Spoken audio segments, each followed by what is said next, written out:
Le centre pour la faune sauvage accueille tout type d'animaux. En cette période, ce sont principalement les oiseaux qui sont présents. En 2025, le centre a accueilli 2635 animaux en détresse, un record. C'est toute la faune sauvage urbaine, donc ça peut être pour les oiseaux des pigeons ramiers comme des buses, des chouettes, des tourterelles, des pinsons, voilà, tout ce que des mésanges, tout ce que la faune sauvage de Bruxelles contient en termes d'oiseaux. Pour les mammifères, ça peut être des renards, des écureuils, des hérissons principalement.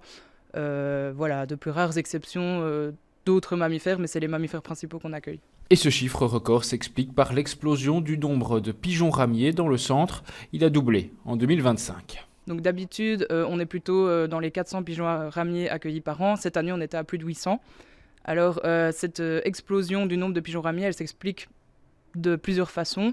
D'abord par l'abondance de l'espèce en ville, évidemment. C'est toujours le numéro 1 de notre top des espèces accueillies.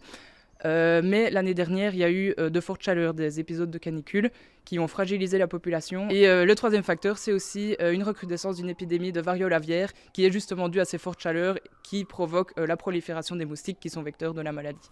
Difficile de savoir pour le centre comment se passera son année 2026. On ne sait pas prédire d'avance évidemment les conditions climatiques, les différentes maladies qui peuvent émerger pendant l'année.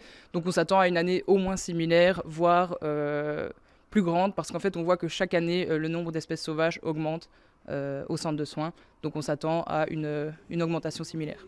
Le centre se tient prêt, c'est en été qu'il recueille le plus d'animaux sauvages.